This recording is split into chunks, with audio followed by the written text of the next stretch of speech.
getting something deeper. I've been stuck on replay. I need to get in. We're really excited to put this thing on. We've had 4 different panelists so far. We're moving on to our 5th. This one with Ariel Borujow. Let's give Ariel a round of applause. Ariel Borujow. This one's sponsored by iZotope, and we've kind of broken this down by genre. And today, Ariel's going to be focusing on more of an EDM style mix. Ariel started out working with Bad Boy. We worked with Notorious B.I.G, Faith Evans, all that stuff. He's also worked at a wide variety of genres, everything from jazz recordings to hip-hop recordings and everything in between. So without further ado, I'm going to stop yapping so this guy can take it over. One more round of applause. Make him feel welcome. Ariel Borujow.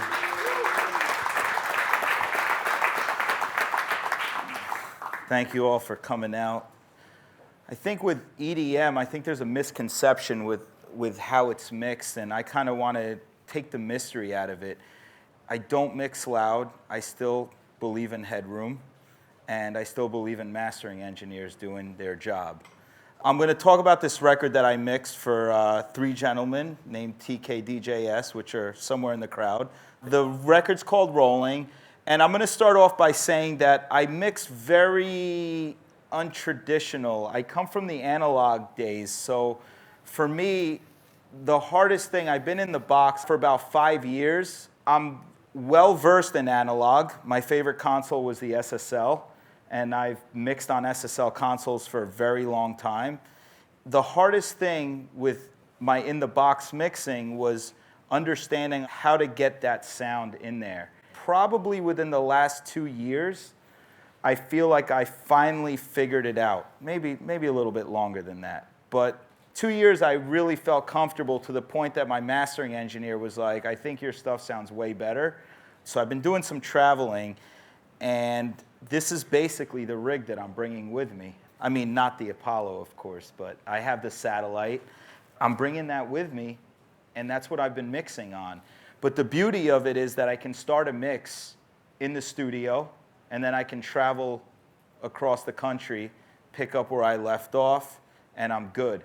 The other thing is I'm neurotic. Anyone that knows me knows I'm completely neurotic about my songs and my mixes. I spend quite a bit of time, but I do. I wake up in the morning, and I set up my gear, and I just mix and sit on Facebook and talk shit to people.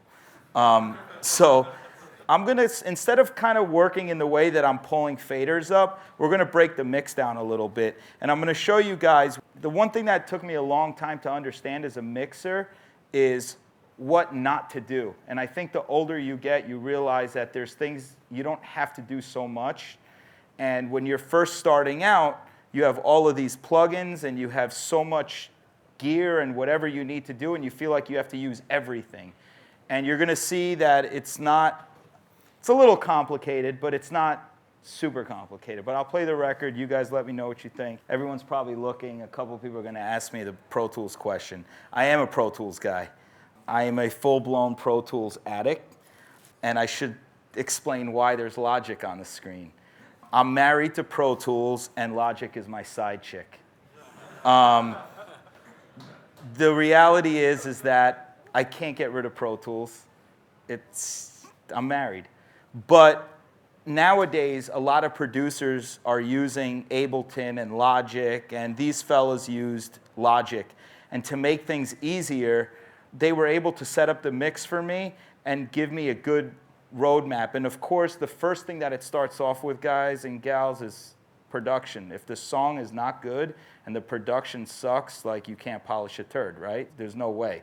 So this was very easy, and I'm very comfortable in Logic. I dig it. There's things that I don't like about it, but I'm also an artist. I'm not technical at all, and you guys are going to learn that. Like, I go by feel, and if you give me anything, I'll try to make it sound good. That's what an engineer does, right? Like, I don't care what tools. If you give me the stock plugins, I'll make it sound good. You know, a good song is going to sound like a good song, and a good engineer will help make that a good song. The first thing people are going to notice is I have what's called a mix bus and a print bus, right? A little different in Pro Tools. In Pro Tools, I would have a master fader feeding an aux track, and feeding a print track and have the print track on input so I could listen throughout while I'm mixing. What that does for me is give me a safety net. Here is my safety net. Look at that as like my master fader, and this is where all my plugins are going to go. I use quite a bit of stuff on my master. That's sort of been my trick to get that sound that I've been looking for. I know there's a lot of guys that mix in the box that I look up to that don't use that much, and I'm a firm believer that there's really no rules in mixing. There really isn't. Everything that I do is different on every single song. But what I do is I start with master bus processing early on in the mix. And I do it in stages. So the first thing that I'm going to do is I'm just going to start with the kick and the bass. Always. I don't care if it's hip-hop. I don't care if it's rock. I don't care if it's dance. I don't care what it is unless it's like, you know, folk music and you have no drums, then that's a different ball game altogether. I mean, working for Puffy, it was like, if you can make people dance, you're doing a good job. So I figured that's the kick and the bass, right? Because there's some horrible singers out there. So I start with the kick and the bass, right? When I start with the kick and the bass, we'll get all of these gone, right?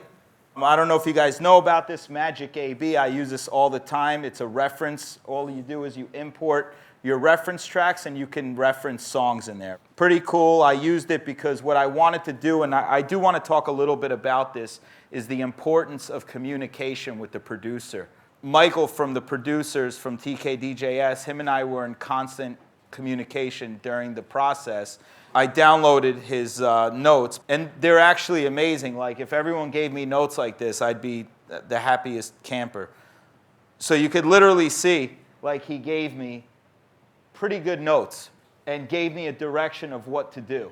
It was good because I do listen to references, and I encourage people to listen to references because you want to know. My job is to beat the references. That's what I want to do. Maybe it's an ego thing, I don't know, but I want to beat the references, right?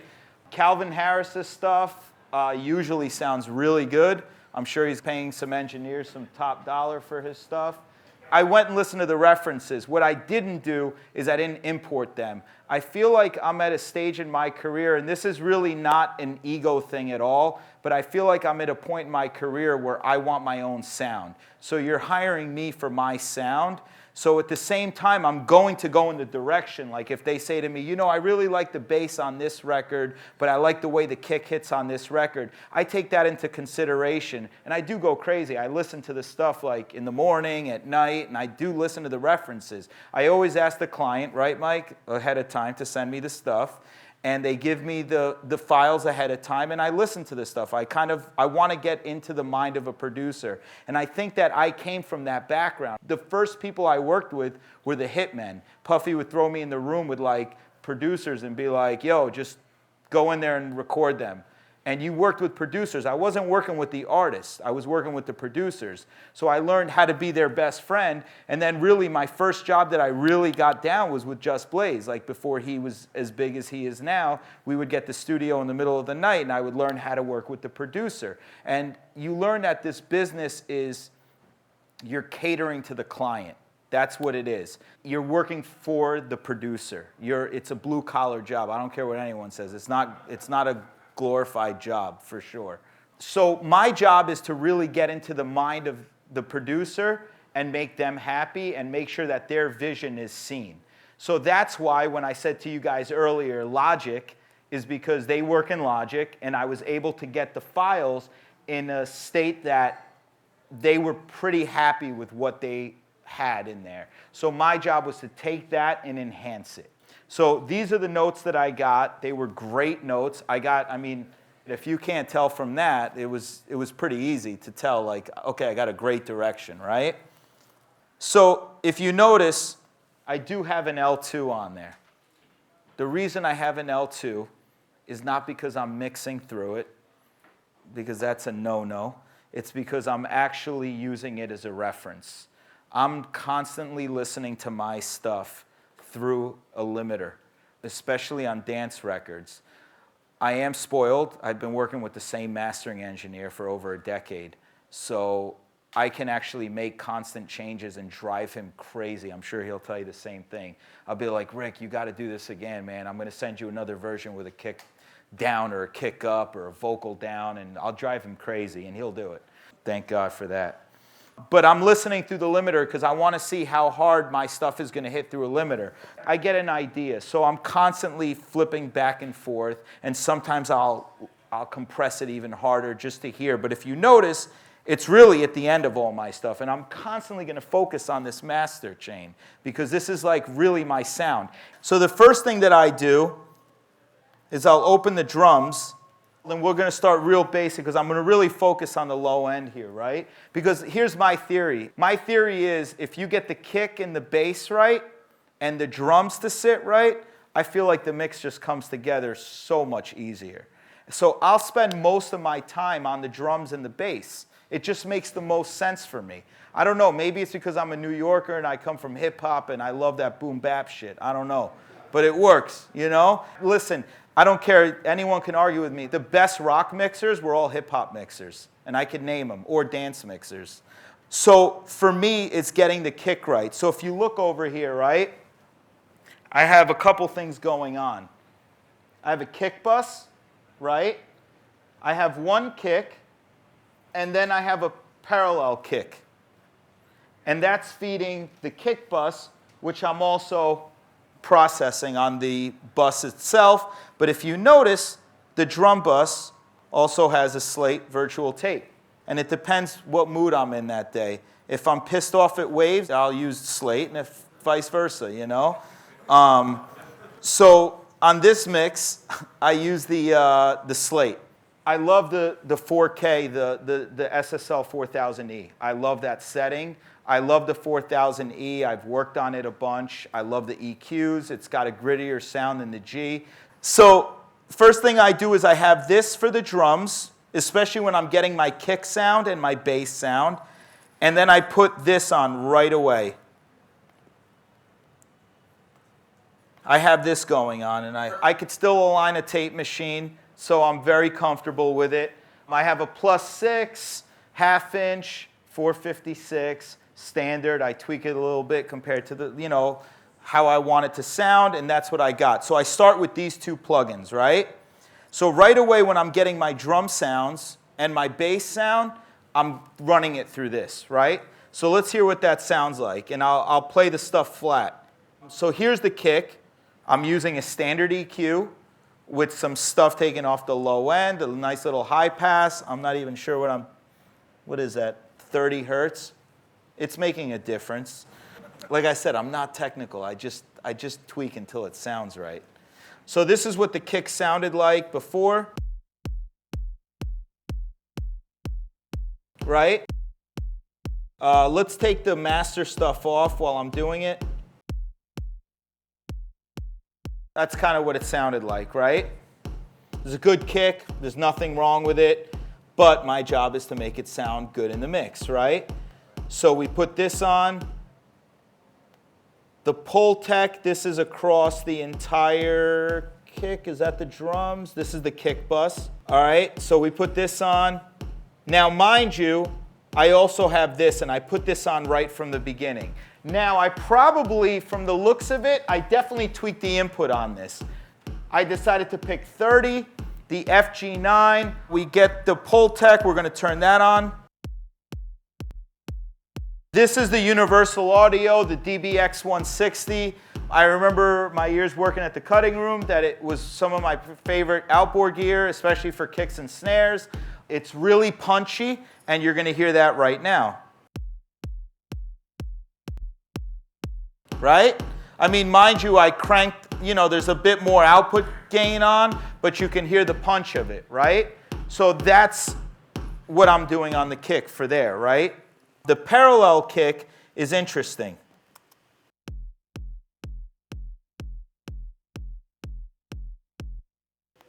So the parallel kick, I'm compressing. I love this compressor. I mean, this is the best thing Logic's done in a few years.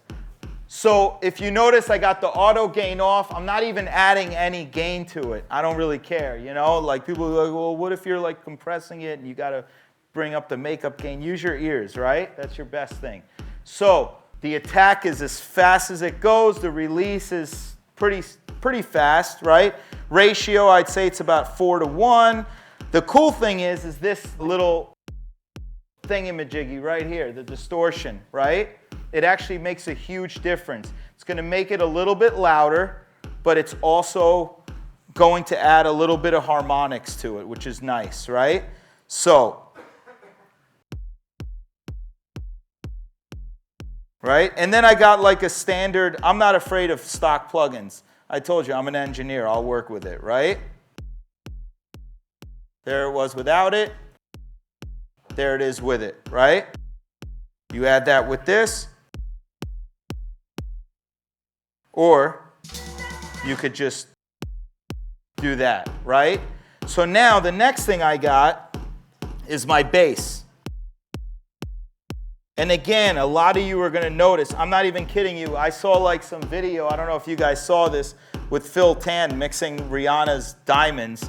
And I'm not even kidding you, the guy's got like 10 plugins across the entire mix. It's crazy, you know, but it's Stargate. They're dope producers and probably doesn't have to do much to it, right? So, if this is annoying anyone, tough shit. All right, so here we go. So we got the drop bass. I know that the drop bass is the most important part of the bass in here, right? Standard plugin, not doing anything, not reinventing the wheel. Now, a lot of you are going to say to me, well, you're taking off quite a bit of low end on the kick and the bass. See, but what you're not realizing is that I'm very aware of what I'm doing on the master. I'm really aware of adding things. I boost quite a bit, and I use the back CQ, and the way that I used it when I did analog was that I used it like that was my console. And the guy who builds those, Chris Muth, is a genius. Like, he's literally like Doc Brown from Back to the Future. Like, he really is.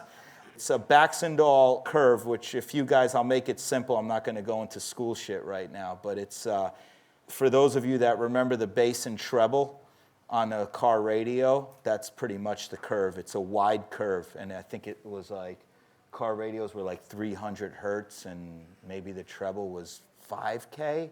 Somewhere around there, if I'm not mistaken, right? But they were super wide, right? So you just boost, and it's like, oh shit, that sounds great. I mean, you for those of you that remember being in your parents' car radio, like the car, you would just boost the bass, and it would be awesome, you know?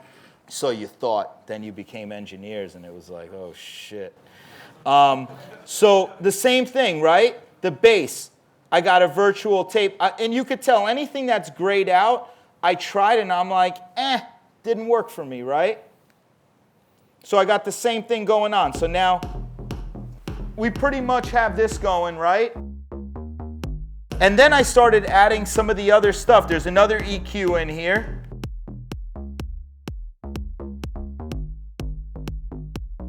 We got the parallel, which we have the bus, everything's going there.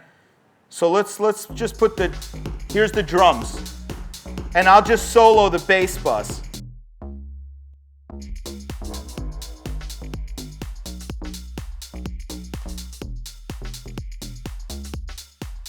So now, I mean, on the other stuff, I'm really not doing anything crazy. Like, anytime you see an echo on there, that means the producer did it, because that's a no-no for me, right? But it's a sound design thing for most guys. You know, they're working really fast, and I noticed this. I was at Warner the other day working with these producers, and they're like putting like a Valhalla reverb on this insert, and I thought I was going to die. I'm like, why are you putting that shit on the insert? I'm like, you should be putting it on a send. You could save your CPU, but they don't care because they're crazy and they just want to work fast, right? And they don't want to open up a bus and put it on another insert. They just want to keep working, which I totally understand. That's why, you know, I consider myself a psychiatrist in the room sometimes. So after that, right, let's say we get our drums and the bass. Everything's sitting in lovely, right? Then what I do is I find the main instrument. Whatever the main instrument is, I don't care what it is, right? So I think in this instance, it was the piano, for sure, right?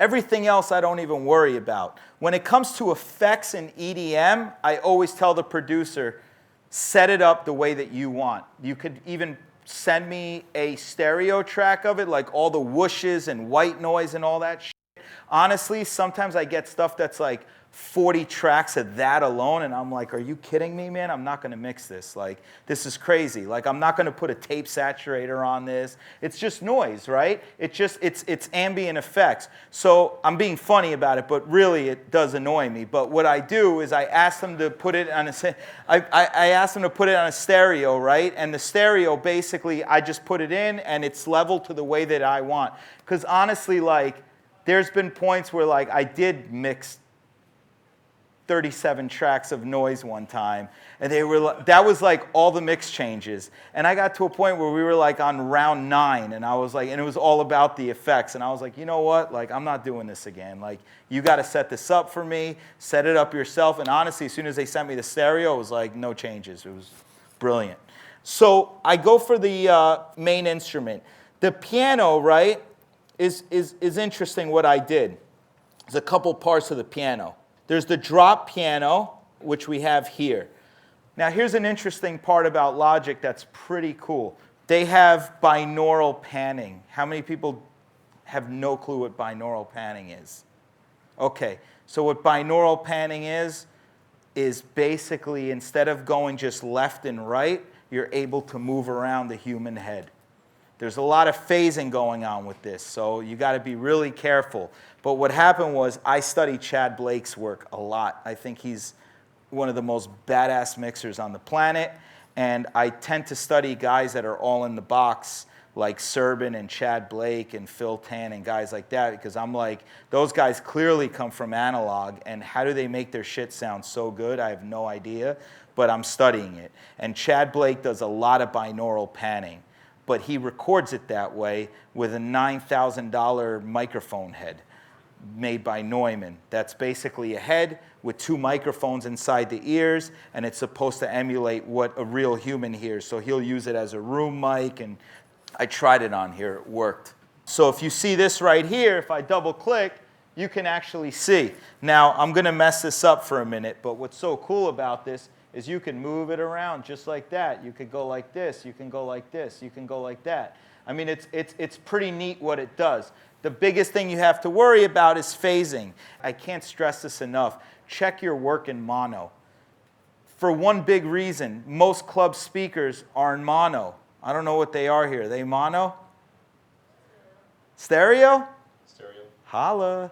All right, that's good. Get gigs here, guys. But you know, when you go to like, you know, big festivals and stuff, a lot of the times, depending on what, it'll be in, you got to make sure that the stuff sounds good in mono. So the same thing's here, but you got to be careful of binaural. I had fun with it, so I checked it. It sounded good. First thing is, I got the Alloy. I love the Alloy for 2 functions on Alloy that are amazing to me. That a lot of the times if I'm using Alloy, I'm using these 2 functions on there. One of the functions is the exciter. The beauty of it is you can actually learn your crossover points, right? So as it's playing. So look, Ma, no hands, right? So it's doing its thing, right? It's a little different. I probably tweaked it, so it's okay to take like, you know, some of the poles and go here. So what I do is I do a lot of parallel processing with these plugins. Like if I'm using the Alloy, or if I'm using the Trash, or if I'm using the Decapitator or the Devil Lock Deluxe, I'm not necessarily going full wet with it. And that's the beauty of it. I think mixing is the art of subtlety. And I think that's where people go wrong, is they feel like they have to do so much in a mix because you feel like you have to, and you have these plugins and they do it. So what I'm looking for when I'm doing parallel processing is I'm trying to give it a little bit of a lift, right? That's all I'm trying to do. Just something subtle that basically makes it pop out in the mix a little bit. That's it. I'm not going crazy unless I'm purposely trying to distort something. So I'm using the exciter, which is a multi-band saturator, and here's what it sounds like without.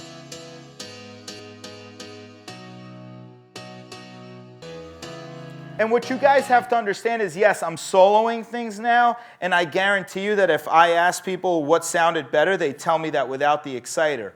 For sure, it probably does. It's warmer, but that's not the point, right? The point is that I'm mixing with stuff unsoloed, right? I want to put things in the mix. So sometimes if they sound good within the mix, they might not sound good when they're soloed, and you got to keep that in mind. Like, I don't solo. I solo a lot in the beginning, but if I'm soloing an instrument, it's because I'm trying to find something within that instrument, or there's a frequency that's pissing me off. That's really the only time. And the other thing I love about this is the multi-band transient designer, which is pretty much a no-brainer why it's so cool.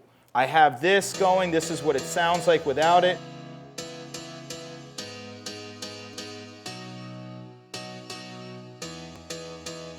So basically, you could hear the keys that are being hit, right? And they're a little bit more pronounced, and that's okay. Soloed, it probably doesn't sound so great, but in the track, rather than turn the volume up, why am I going to turn the volume up? If I want to enhance those hits, I'll just go to a transient designer. I don't have to EQ it. I don't need to do anything. I'll just hit a transient designer, and that's what it is, right? And then after that, I love this thing. You got to be careful with it. It's the Waves NLS.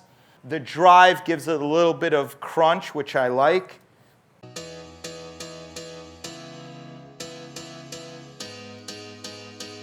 It's a little bit. You hear that? The high end kind of came up. If I boost it, a little bit too much, right? Maybe it would have worked, I don't know, right? I'm sure if it was a different day, I would have mixed it differently, right?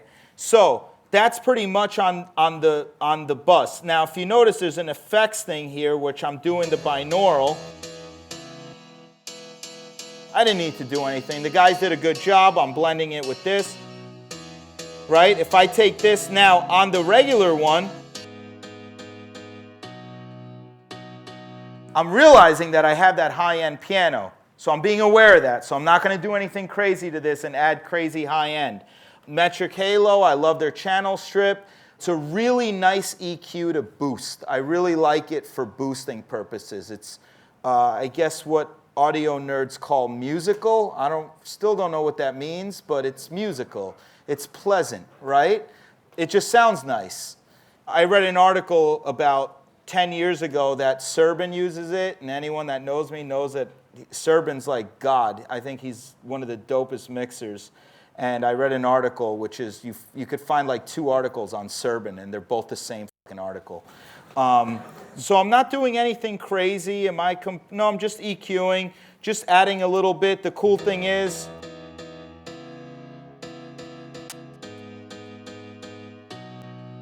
just subtle, you know, what am I doing here? I'm adding nothing, like a little over a dB and a half at 1.8, is that? 1.87, nothing crazy. And if I do anything like that, it's because I did it while I'm listening to the track. Because you're not going to sit there and boost 1.5 dB while you're soloed. That's crazy. I did that because I was probably trying to bring it up. And we know that rather than do volume sometimes, EQ also helps with height, right? So I boosted some of the EQ to bring out some of that, right? So after that, what do I got going on here? Is I have another EQ, which I'm probably doing very little on here. Sometimes what's cool about these plugins is if you just put the plugin on, it actually has a sound. UAD does a really good job of that. Sound Toys does an amazing job of doing that. It's just sometimes like running your stuff through Gear and you get a little bit of that, I guess, noise or something. I don't know. Color. It's musical. So let's go back to this. I don't know why this was off. So this is what I'm starting with, right? So you're hearing all this, right? I'm going to put the drums.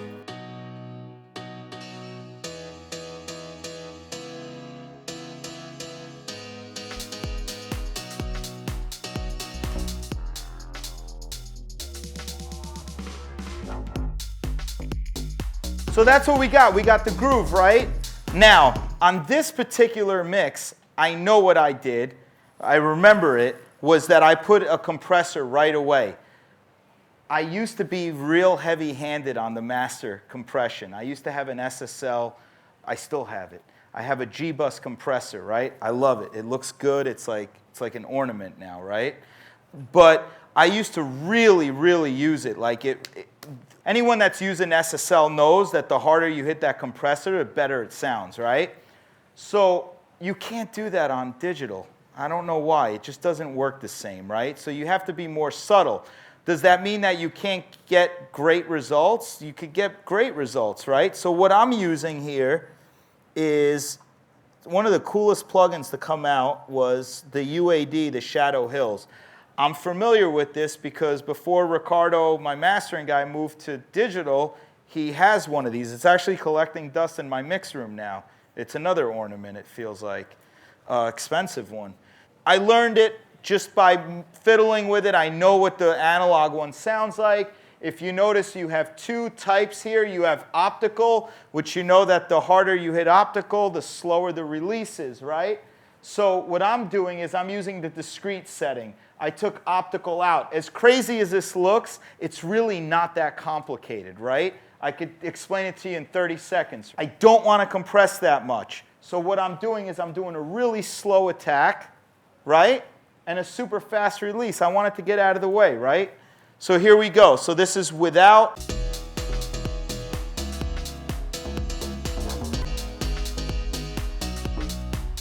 Very little, right? But you got to remember, there's not much going on in there now. I haven't even put all the other instruments in. So I was aware of that when I was compressing. I said, well, let me give it a little bit of gain reduction. But I know that once I start, I don't like to work backwards, and I'm the laziest mixer on the planet. So I don't want to have to go backwards because then I lose my mojo. And I'm really an artist when I mix. Like, if I lose my mojo, I don't want to mix. I stop for the day, seriously. So I'm basically compressing very little, right?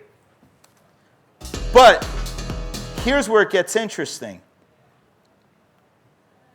That back CQ. I'm boosting a wide 3 dB at 131. How did I come up with that number? I don't know. I just pushed it until it sounded right. But this is part of the drum sound. Everything else that's being mixed through this mix bus is going to have that sound.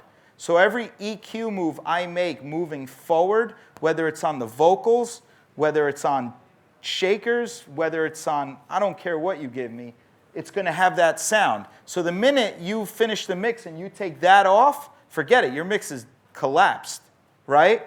So here's what it sounds like.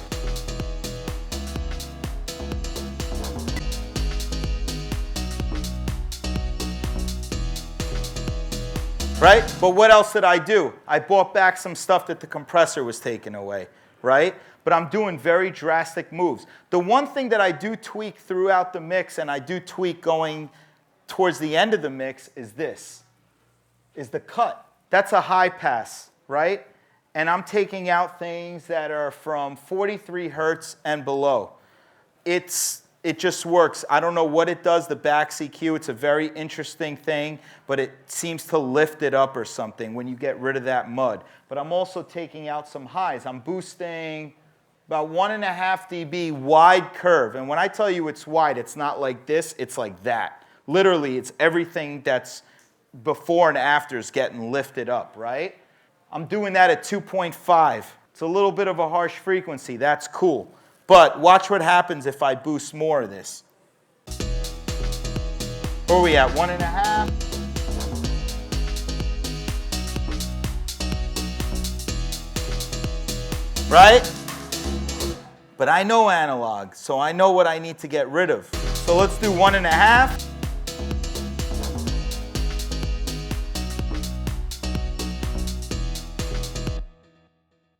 But wait, there's still more, right? There's more plugins coming in after that. I did some mid-side processing in here. And I did this because I wanted more of the mid-range to come up, and that was the vocals. So once I put the vocals in here, I definitely put this on around that time, and this is what we got.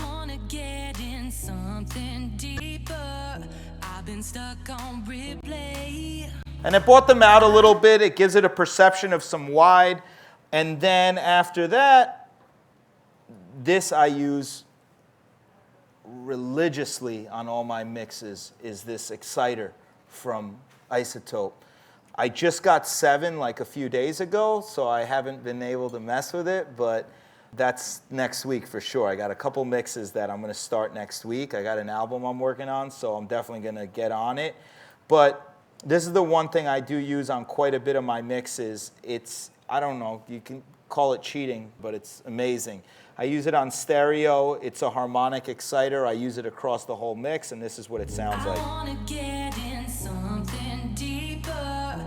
I've been stuck on replay. I need to get in. And if I solo the bands,